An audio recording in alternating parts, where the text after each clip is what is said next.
नमस्कार। सदीनामा रोज़ाना बुलेटिन पत्रिका की ओर से आप सभी का बहुत बहुत स्वागत है। मैं सुदेशना सामंत प्रस्तुत हूँ आज का संपादकीय लेकर, जिसका शीर्षक है होली पर्व का महत्व। इसे लिखा है हमारे लेखक श्री विवेक आर्य जी ने। हर पर्व को, हर त्योहार को किस तरह हमारे पूर्वजों ने यज्ञीय रूप से मानव जीवन से जोड़ दिया था, इसी विषय पर सुनते हैं आज का संपादकीय होली पर्व का महत्व। होली सांस्कृतिक उत्सव है। हमारी संस्कृति यज्ञीय है। यज्ञ का संस्कार मानव मात्र के हृदय में है, चाहे वह दबा हुआ ही क्यों न हो। मनुष्य जीवन के श्रेष्ठ होने का अर्थ यही है कि वह अपने रहने के स्थान को रहने के योग्य, श्रेष्ठ, सुगंधित बनाए रखने के लिए प्रयत्नशील रहता है। वह स्थान हमारा घर है, हमारा परिवार है, हमारा समाज है, हमारा पर्यावरण है। और थोड़ा विस्तार पाकर देखें तो यह सारी सृष्टि है। इसमें जड़ चेतन सभी पदार्थ आते हैं। परमात्मा ने सभी प्राणियों को यह सुंदर सृष्टि बिना किसी शुल्क के सदुपयोग के लिए दी है। अन्य प्राणी इसको गंदा नहीं करते, मनुष्य ही इसको विकृत करता है। इस सारे संसार को रहने योग्य बनाए रखना मनुष्य का ही दायित्व है। मनुष्य ही यह कर सकता है। इसको स्वच्छ, शुद्ध बनाए रखने के लिए जितने भी उपाय हो सकते हैं, उनका सम्मिलित नाम यज्ञ है।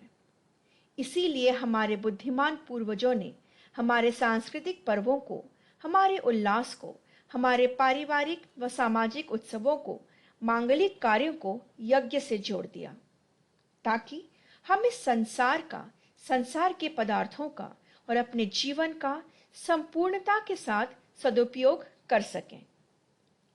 जैसे जैसे कथित प्रगति होती रही है, वह मनुष्य को विलासी बना रही है। विलासी विनाश का कारण बनता है। इसका अर्थ यह नहीं है कि भौतिक उन्नति नहीं होनी चाहिए। बात यह है कि संतुलन होना चाहिए। मनुष्य को यह ज्ञान होना चाहिए कि यह सांसारिक उन्नति उसके सहयोग के लिए है, उसकी उन्नति में सहायता के लिए है। सुविधा के साधन किसके लिए हैं और जिसके लिए हैं, उसे करना क्या है, उसके जीने का उद्देश्य क्या है, यह जाने बिना सुविधा के साधन मनुष्य के मित्र नहीं, शत्रु बन जाते हैं। इस संतुलन को यज्ञ की भाषा में संगतिकरण कहा जाता है। जैसे सभी नद नाले अंततः समुद्र में ही जाकर गिरते हैं, उसी तरह हमारे जीवन के सभी क्रियाकलापों का, पुरुषार्थ का समायोजन हमारे जीवन के उद्देश्य में होना चाहिए। उदाहरण के लिए हम कमाते हैं तो उसका उद्देश्य शरीर का पालन पोषण करना और उस शरीर के द्वारा धर्म अर्थात काम मोक्ष के लिए पुरुषार्थ करना होना चाहिए। कमाने वाले को इसका ज्ञान भी होना चाहिए और ऐसा ही करना चाहिए। तब उसका कमाना भी यज्ञ ही हो जाता है। इसी को संगतिकरण कहते हैं। यह संगतिकरण पांचों यज्ञों में होता है। इस सृष्टि का कण कण उपयोगी है, उसको देव नाम दिया गया है। समय के प्रवाह में शब्द बदले तो उनके अर्थ भी बदले हैं। आज देव शब्द का सामान्य सा अर्थ यह हो गया है कि देव हैं तो उसके आगे हाथ जोड़कर तो निकलना ही है। यह देव शब्द जिस दिवु धातु से बना है, उसके 10 अर्थ होते हैं। मोटे रूप में संसार के जितने भी उपयोगी पदार्थ हैं, वह देव हैं। अब यह देव जड़ भी है, चेतन भी है, सजीव भी हैं, निर्जीव भी हैं। आज ये सारे देव नाराज हैं।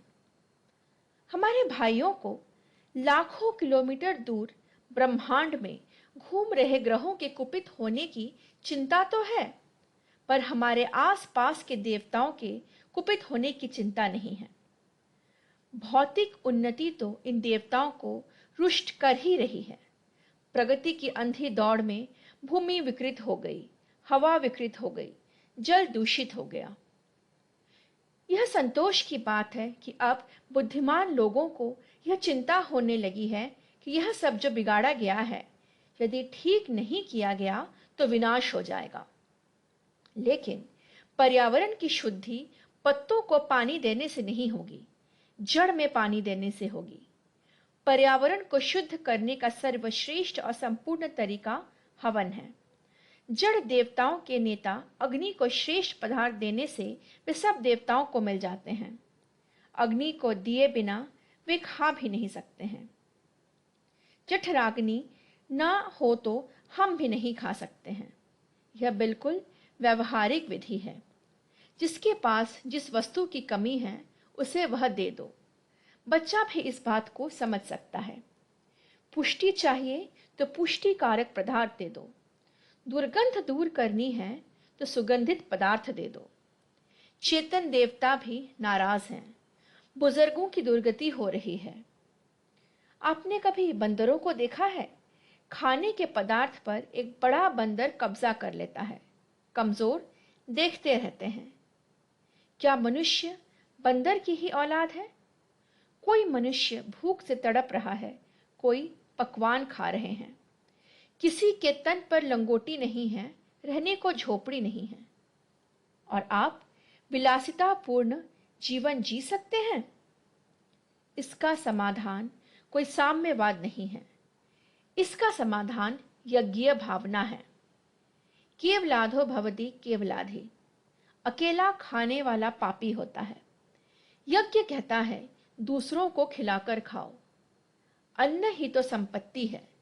इसीलिए हमारे पूर्वजों ने दोनों मुख्य फसलों के आगमन पर यज्ञ का विधान किया, दिवाली और होली।